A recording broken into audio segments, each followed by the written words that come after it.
Hello students, this is the second session of English teaching. In the last session, that is session 1, I taught you about what is noun and types of noun. Today we will take up noun, its number, gender and case. Now a noun may be either singular or plural. Singular means when we are talking about one person, one animal, one place or one thing at a time, like chair, pencil, box, picture, sheep. We are talking about one unit at a time. That is singular noun. When we are talking about singular nouns, the second kind is plural nouns. In plural noun, we are talking about more than one unit at a time. Pencils, chairs, cars, knives. Now there are certain words which are the same whether they are taken in singular sense or plural sense. For example, a normal word like car will be car in singular sense and cars in plural sense. Pencil in singular sense and pencils in plural sense. But there are words which are the same whether they are singular or plural, like deer.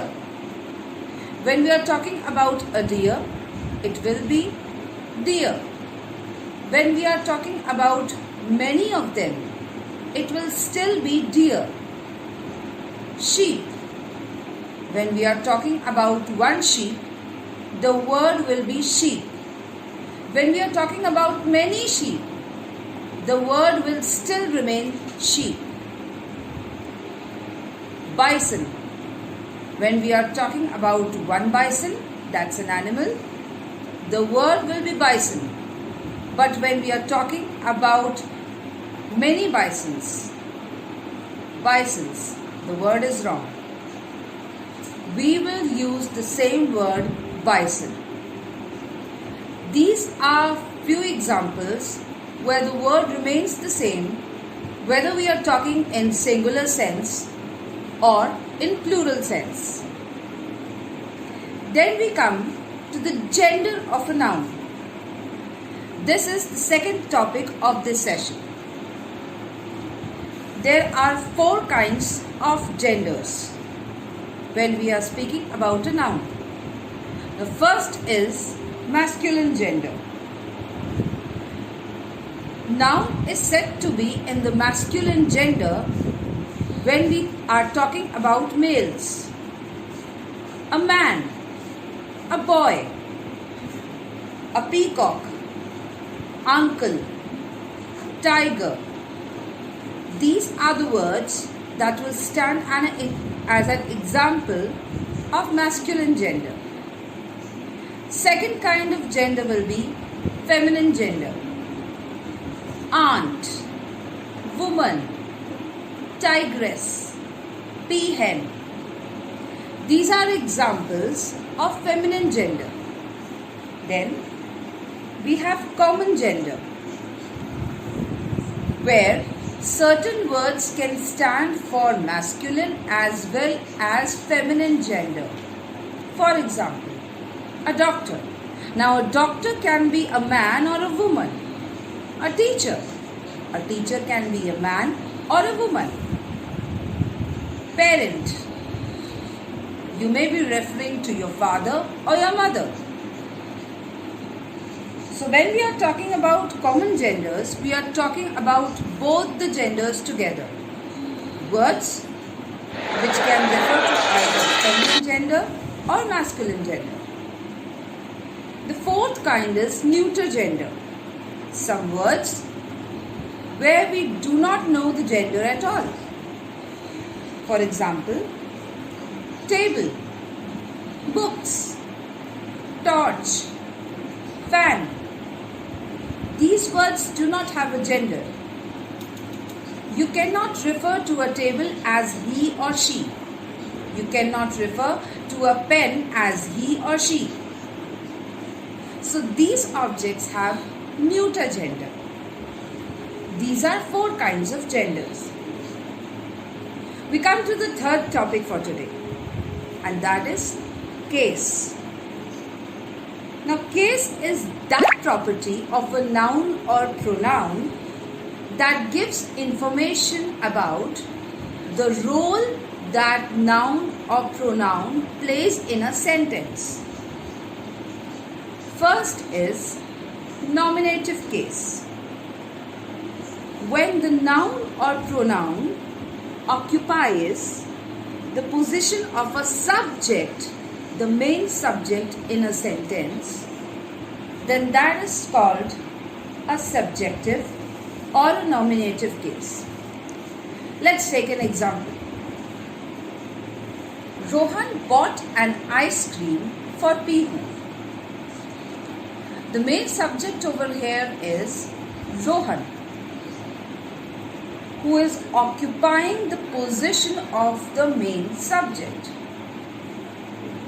To know who is the main subject, you may ask yourself a question, that what or who is concerned in this case.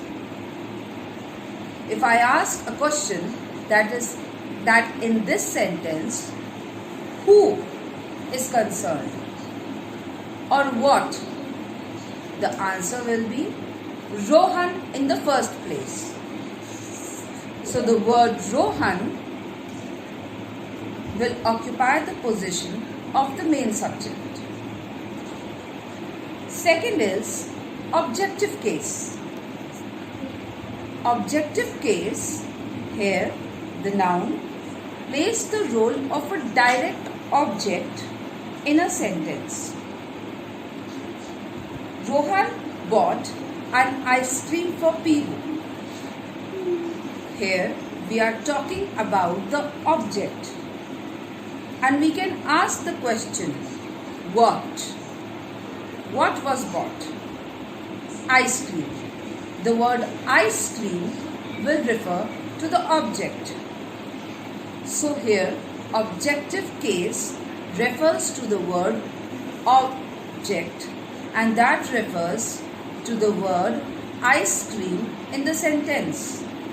Rohan bought an ice cream for Pihu. The question here is what? What was brought? An ice cream. The word ice cream will be the object. Third is dative case.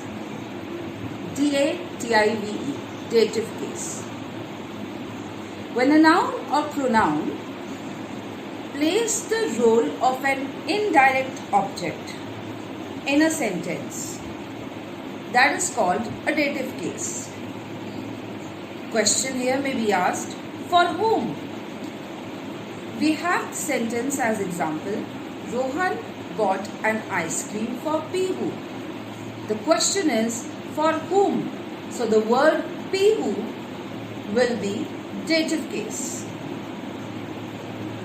And the last kind of case is possessive case, where the noun or pronoun shows a possession or association. Pihu's ice cream is with Rohan.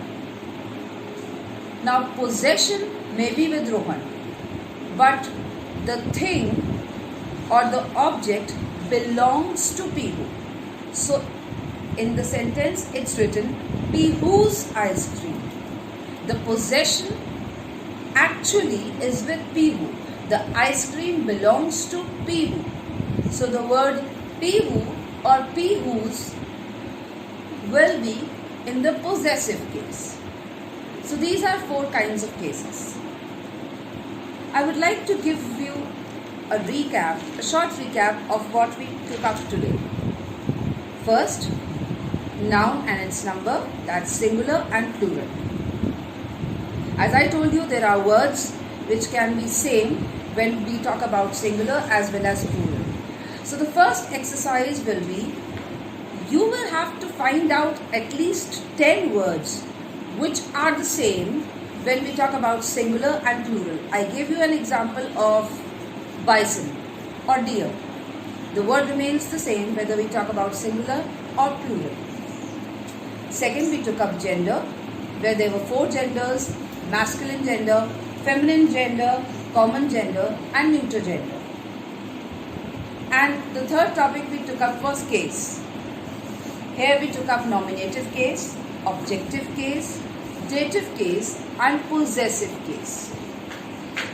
Now another exercise would be to write down 10 sentences, whatever you want to write, 10 sentences, and mark the type of case the nouns in them belong to. For every sentence, pick out the nouns and write down to which case they belong.